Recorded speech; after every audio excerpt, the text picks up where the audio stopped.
Let's dive right into Job. And when we think of people in this world who are upright and are righteous, we often assume that those people feel especially close to God. But is that always the case? Are there people who do what is upright and good, and yet do they feel this torment of separation from God? Do those who are really upright with God and righteous, do they ever ask the question, where is God when I'm suffering?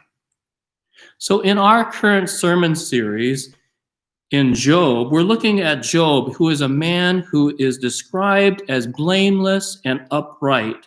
And he's a person who has feared God. We know that about Job because it tells us in the first 2 chapters of Job. God even says of Job, he is blameless and upright, and he fears him. But unknown to Job, Satan claims that if God just removes his blessing and removes his protection on Job, Job will surely curse God to his face. And as a result of this challenge, God allows Satan to take away all of Job's possessions, to take away his children by killing them, and then he allows Satan to go in and remove Job's health. He strikes him with poor health. And as Job is sitting there in dust and ashes, he's scraping the sores on his skin. His skin has turned black. He's lost everything that he has. And we read in chapter 3, verse 1, that Job curses the day that he was born. He doesn't curse God. He curses the day that he was born, wishing that he was like a stillborn child who never got to see the light of day. He says in chapter 3, verses 3 and 4, "Let the day perish on which I was born, and the night that said, a man is conceived. Let that day, that his birthday be darkness. May God above never seek it, nor light shine upon it." Verse 9 says, "Let the stars of its dawn be dark. Let it hope for light and have none." Because Job is left in the dark. He has no knowledge as to what was happening in heaven, as to why God kind of removed this hedge of protection around him. And though Satan seemingly disappears from the scene, he's actually working behind the scenes through Job's 3 friends, these unsuspecting individuals. Job's 3 friends, Eliphaz the Temanite, Bildad the Shuhite, Zophar the Naamathite, they've all gathered at Job's home with the purpose of coming to comfort him. But instead, the 3 friends argue and accuse Job of deserving the suffering that he has received because of some secret sin that he must have committed against God. So not only is Job suffering because he's lost his children and he's lost his health and all his possessions, now Job is suffering because he is facing accusations from his 3 friends that he deserves his suffering because he has actually sinned against God. He is suffering. So Job answers them and says, "Miserable comforters are you all." That's in 16:2. "You smear with lies. You are all worthless physicians." 13:4. "How can you comfort me with empty words? For your answers remain full of falsehood." 21:34. And the 3 friends' accusation that Job has engaged in some secret wickedness, and that is the cause of Job's suffering, is constant and continuous. And Job is desperate. Job is desperate to find God in the midst of his suffering. He wants God to answer these accusers. He wants God to answer him. And though through all his suffering, Job has not cursed God. But Job feels as though God cannot be found and that God has abandoned him. And Job will soon ask, where is God in my suffering? Listen as I read from Job chapter 23. I'm going to be reading from the ESV. This is Job speaking. Then Job answered and said, today also my complaint is bitter. My hand is heavy on account of my groaning. Oh, that I knew where I might find him. I might come even to his seat. I would lay my case before him and fill my mouth with arguments. I would know what he would answer me and understand what he would say to me. Would he contend with me in the greatness of his power? No, he would pay attention to me. There an upright man could argue with him, and I would be acquitted forever by my judge. Behold, I go forward, and he is not there, and backward, but I do not perceive him. On the left hand, when he is working, and I do not behold him. He turns to the right hand, and I do not see him. But he knows the way I take. When he has tried me, I shall come out as gold. My foot has held fast to his steps. I have kept his way and have not turned aside. I have not departed from the commandments of his lips. I have treasured the words of his mouth more than my portion of food. But he is unchangeable, and who can turn him back? What he desires, that he does. For he will complete what he has appointed for me, and many such things are on his mind. Therefore, I am terrified at his presence. When I consider, I am in dread of him. God has made my heart faint. The Almighty has terrified me. Yet I am not silenced because of the darkness, nor because of thick darkness that covers my face. This is the word of the Lord. Thanks be to God.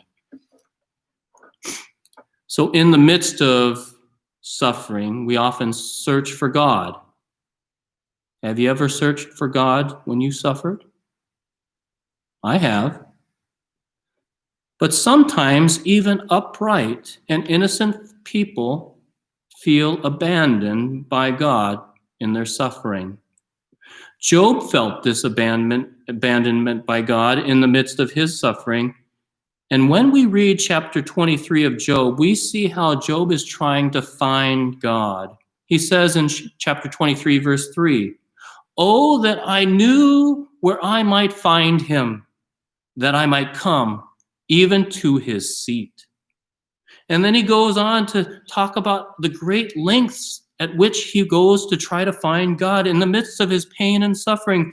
In verses 8 and 9, he says, behold, I go forward and he's not there. I go backward and I do not perceive him. I turn to the left and he's working. I do not behold him, and to the right and I do not see him.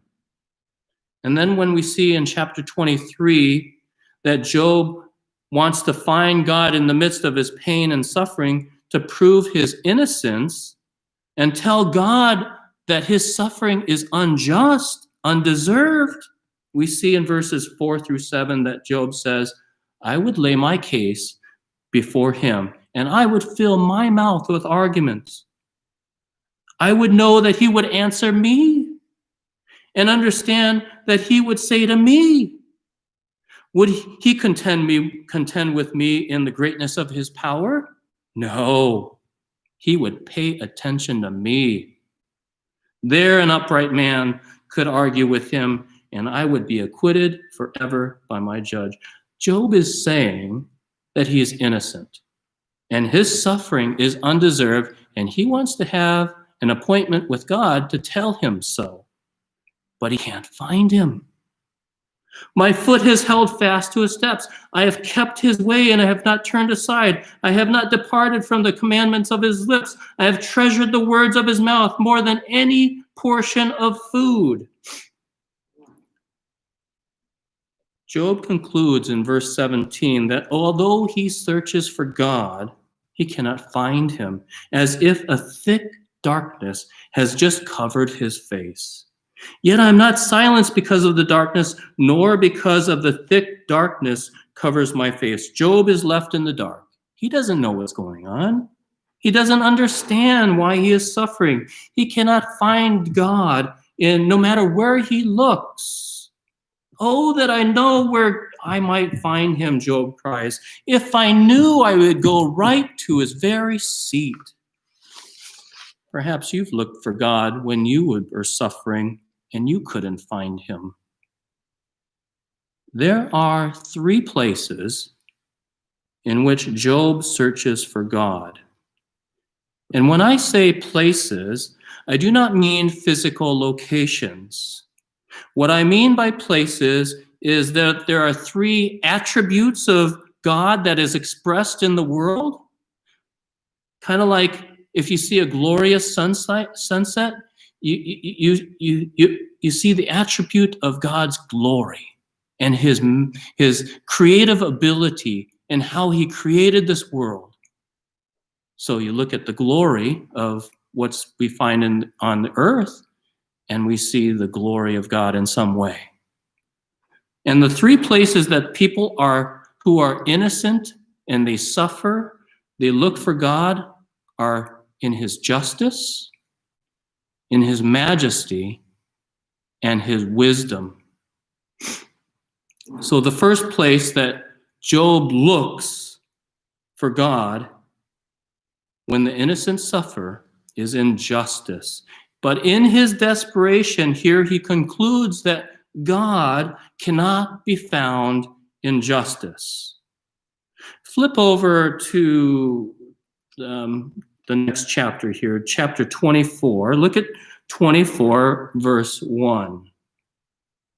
Why are not times of judgment kept by the Almighty? And why do those who know him never see his days? What Job is asking here is why God Almighty, who is absolutely just, does not judge sin and does not always punish the wicked. If God was consistent and he was predictable in punishing the wicked in this lifetime, Job would be able to conclude that God vindicates the innocent. Job really wrestles with this, God's justice, because he knows that he is innocent and that his 3 friends continually make these comments that Job is suffering because he's done some secret wicked sin. Now, don't turn back to chapter 20, but in chapter 20, verses 4 and 5, there's an argument that's advanced by Zophar, one of the 3 friends, Zophar the Naamathite, who says, do you not know from of old, since man was placed on earth, that the exalting of the wicked is short, and the joy of the godless but for a moment? Zophar is making this claim that the wicked are always brought to justice in this life. And to this, Job says, hey, that's a lie. In chapter 22, Job says that the wicked do sometimes prosper. The wicked do reach a ripe old age. The wicked do grow mighty in power. The wicked do have houses and wealth and children. But here in chapter 24, Job wrestles with the fact that there are times where judgment is not kept by God Almighty. Verse 2 in chapter 24, those who move landmarks are not judged. Verse 3, those who oppress the orphan and oppress the widow are not judged. Verse 4, those who abuse the poor are not judged. Verse 14, those who commit murder sometimes get away with it. They're not judged. Verse 15, those who commit adultery are not judged. Yet instead, when Job searches and tries to find God in this place of justice, he sees in verse 24, God prolonging the life of the wicked and extending the power of the wicked. In verse 23, Job sees that God gives the wicked security. And although the wicked do eventually die, Job says, the innocent die too. They die as well. So Job concludes in chapter 22, verse 34, by telling Zophar, "How then will you comfort me with your empty nothings?" Empty nothings. Your words are like empty, and they're nothing. There's nothing left of your answers but falsehood. He concludes in chapter 24, verses 24 and 25 by challenging his three friends, saying, "Hey, prove me wrong. They, the wicked, they're exalted for a little while and then they're gone. They're brought low and gathered up like all the others. There's no difference. They are cut off like the heads of grain. If it is not so, who will prove me a liar and show me that there is nothing in what I'm saying?" He's refuting his three friends, and he's saying, not always in this life will you see God act in justice and punish the wicked. Sometimes the wicked thrive. So the first place that Job looks for God in this world, in this place, is in justice, and he says, I can't find God there. He is imperceivable in justice. So then Job looks the second place and he searches for God, but then he concludes there that he cannot find God there either. The second place that Job looks for God when the innocent suffers is in majesty. And when I say the word majesty, what I mean by that is a combination of God's sovereignty and God's power.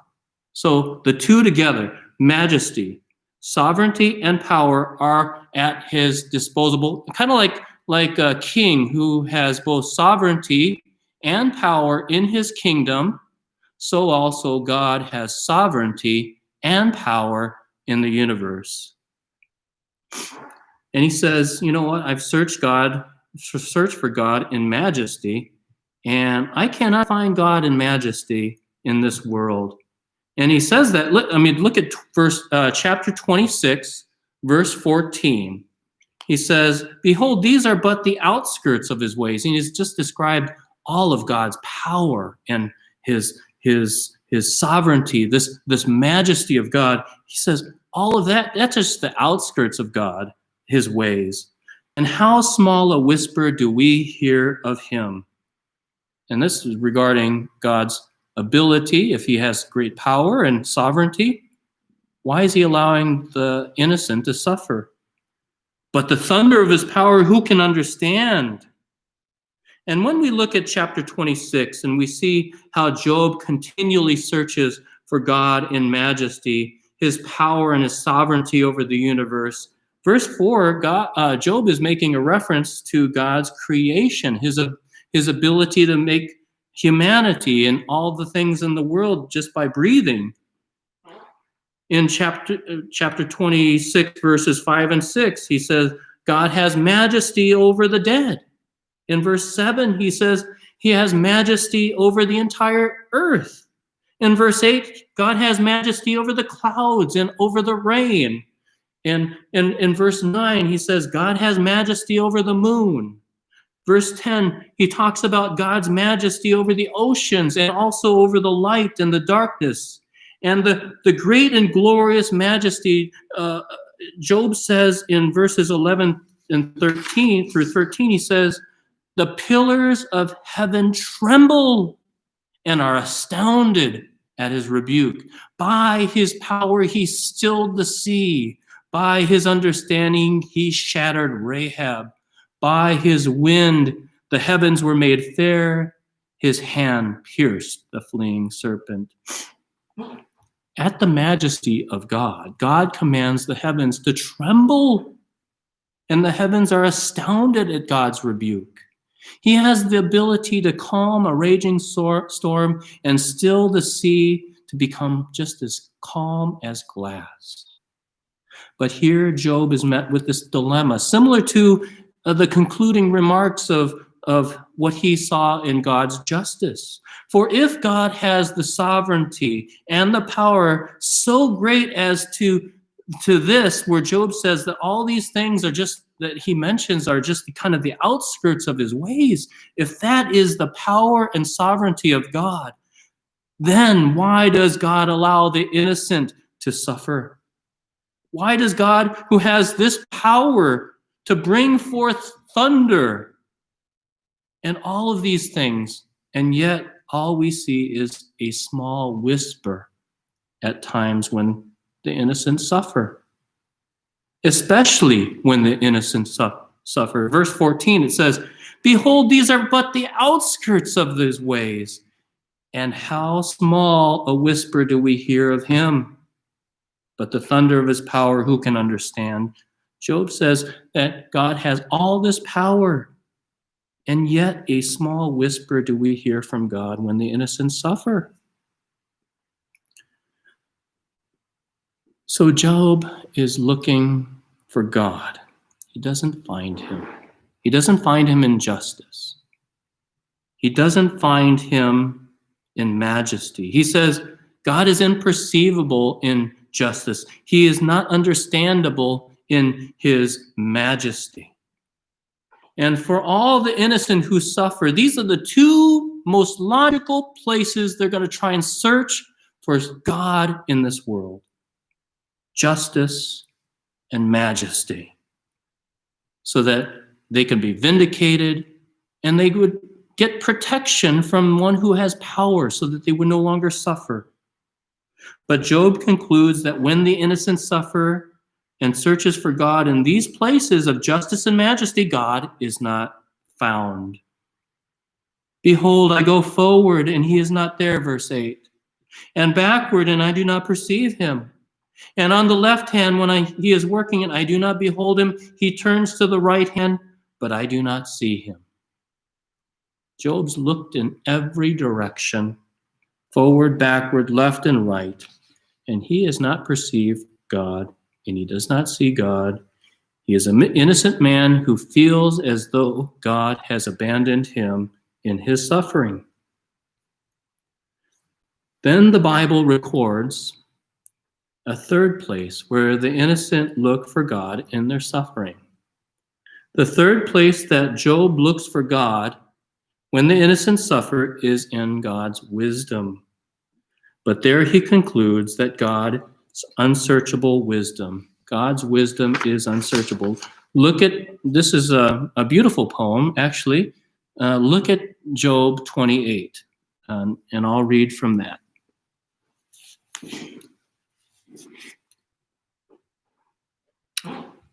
"Surely there is a mine for silver, and a place for gold that they refine.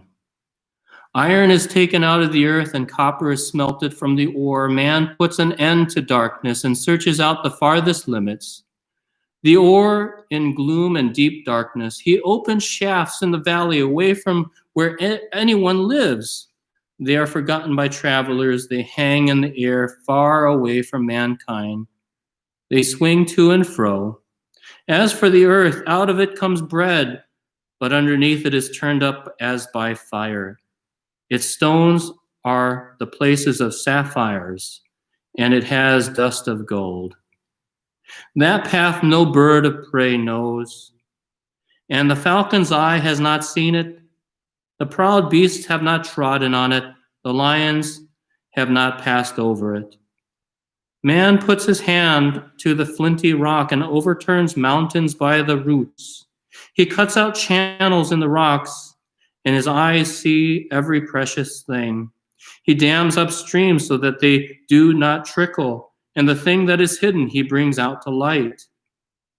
But where shall wisdom be found, and where is the place of understanding? Man does not know its worth, and it is not found in the land of the living. The deep says, "It is not in me." The sea says, "It is not with me." It cannot be bought for gold, and silver cannot be weighed in its price. It cannot be valued in the gold of Ophir, or in precious onyx or sapphire. Gold and glass cannot equal it, nor can it be exchanged for jewels of fine gold. No mention shall be made of coral and of crystal, The price of wisdom is above pearls. The topaz of Ethiopia cannot equal it, nor can it be valued in pure gold. From where, then, does wisdom come? And where is the place of understanding? It is hidden from the eyes of all the living and concealed from the birds of the air. Abaddon and Death say, we have heard a rumor of it with our ears. God understands the way of it, and he knows its place. For he has looked to the end of the earth and sees everything under the heavens.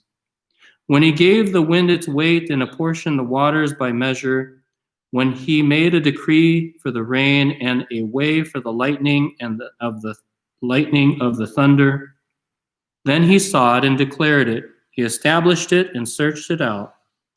And he said to man, behold, the fear of the Lord, that is wisdom, and to turn away from evil is understanding. Now there's a direct comparison between man's ability to be able to search out things on the earth, and yet their inability to find wisdom. Chapter 28, verses 1 through 11, we see this poem with the mankind's ability to kind of dig deep down into the earth, down to the earth to find silver and gold and iron and copper. Man's capable of searching the darkest of caves, opening up the tiniest of shafts, and they do so, and when they do so, they bring light. They bring light to the deep darkness that's found in the deepest parts of the earth. And from these caves, he's able to kind of mine out the sapphires and overturn entire mountains and expose the very roots of these massive mountains in order to find treasure. Man's ingenuity to search for things seemingly has no bounds. They can find things, they can shed light on things and places, discover new things, new animals, and even go into outer space. But when it comes to finding wisdom and understanding, the poem tells us that in verses 12 through 19, that mankind can search the depths of the sea, and the deep will say, wisdom is not in me. Mankind can offer all kinds of treasure, the gold, the silver, the onyx, the sapphire, the coral, the crystal, the pearls, even the topaz of Ethiopia, and still will not be able to buy wisdom. For the price of wisdom is beyond all measure. Gold and silver cannot be weighed out in order to purchase it. Mankind is humbled. Mankind cannot purchase wisdom. Mankind does not even know where to look for wisdom. They cannot find wisdom. Mankind has no ability to shed light on wisdom. And when we hear that, we ask the obvious question that's in verse 20. From where then does wisdom come? And where is the place of understanding? Verses 21 and 22 tells us that wisdom is hidden. Not only can we not find it, it's purposefully hidden from our eyes. The land of the living. Wisdom is only a rumor for those who are dead. Verse 23, it says, in verse 23, it says, God alone understands the way to it, and he knows its place. For he looks to the ends of the earth and sees everything under the heavens. When he gave to the wind its weight and apportioned the waters its measure, when he made a decree for the rain and a way for the lightning of the thunder, then he saw it and he declared it. He established it and he searched it out. When it comes to wisdom, the wisdom of God, it is out of our grasp. We're mere mortals. How can we understand the ways of God, who is eternally omniscient in wisdom? He knows all things from eternity to eternity. Mortal mankind cannot say that he has looked to the ends of the earth and sees everything under the heavens. So the poem ends with the wisdom of God being unsearchable. The only wisdom that is available to men and women is what comes as a gift from God. Any other wisdom that we want to know that he does not provide us is unsearchable. So when we ask the question, why God?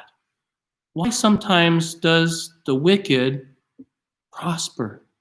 Where are you in justice? If God doesn't reveal that, we won't know the answer. Why, God, do the innocent suffer when you are so powerful and you have ultimate control over the universe? If God doesn't tell us that, then we have no answer. And when we search for wisdom, we find that the only wisdom that is available to us is what is given to us by God. You know, God has been silent throughout the book except for chapters 1 and 2, up until Job 28:28. He speaks again, just very briefly, and this is what he says. And he said to man, that's God, behold, the fear of the Lord, that is wisdom, and to turn away from evil is understanding.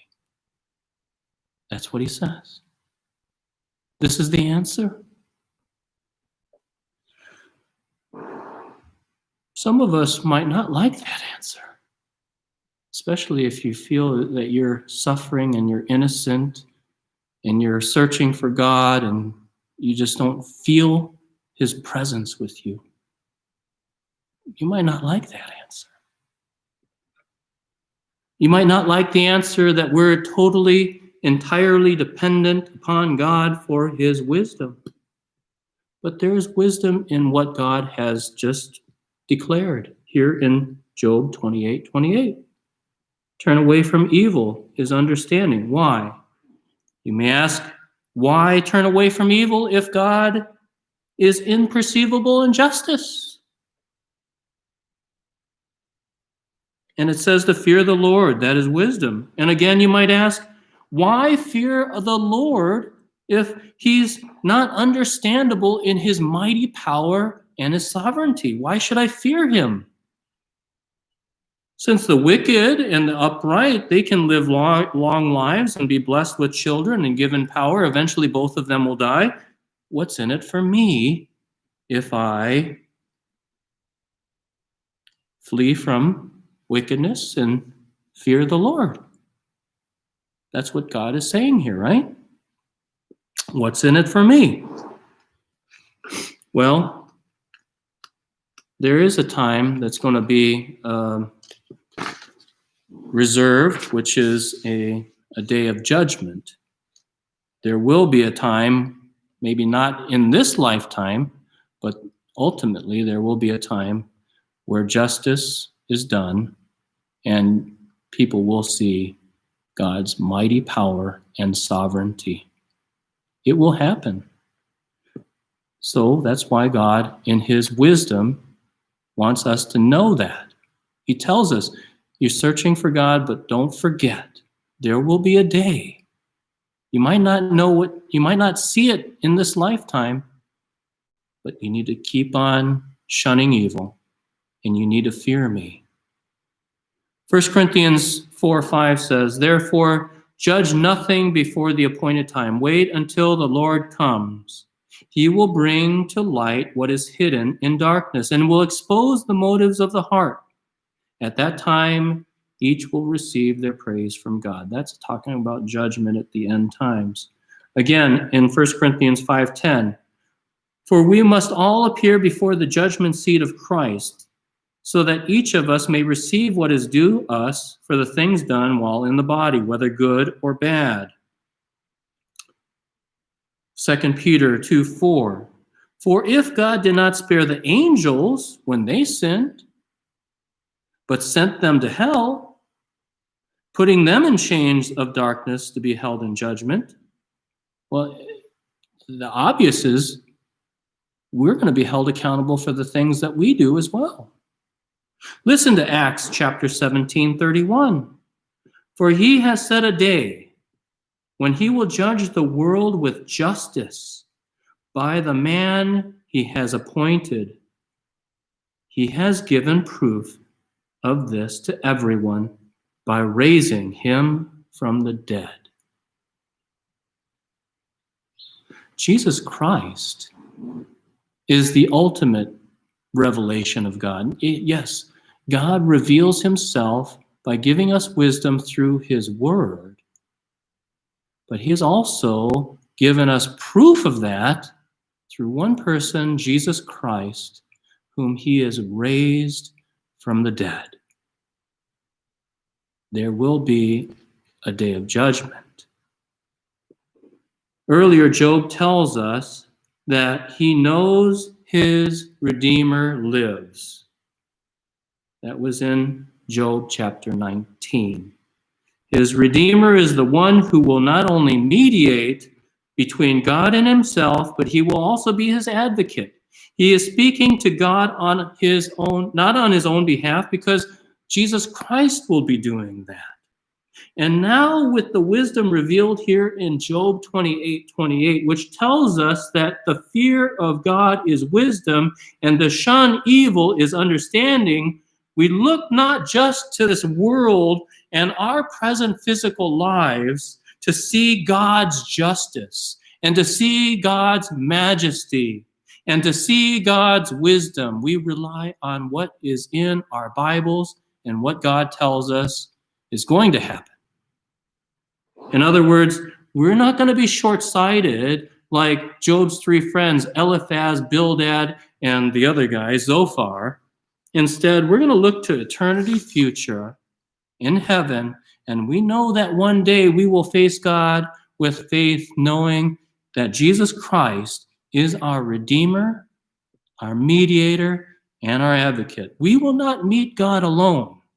We will meet him with Jesus, and we will be acquitted from all our sins for all of eternity if you have faith in the one whom God raised from the dead.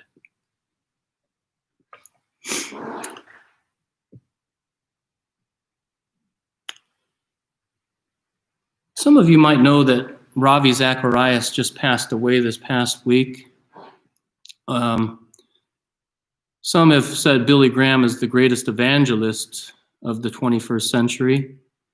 Well, Ravi Zacharias is probably the greatest Christian apologist of the 21st century. Interestingly, Ravi, as a teenager, contemplated suicide. He was in a bed in a hospital, and he didn't have any reason to live. He was suffering, and he wanted to end it all. Until he picked up a Bible, and he read God's revelation, which said, "You will live, for I live," and changed his life. It was God's word. And he went on to become the greatest Christian apologist of the 21st century. He was in charge of a ministry called RZIM and a radio broadcast called Let My People Think, making logical claims to the existence of God, and in particular, the God of the Bible, Jesus Christ.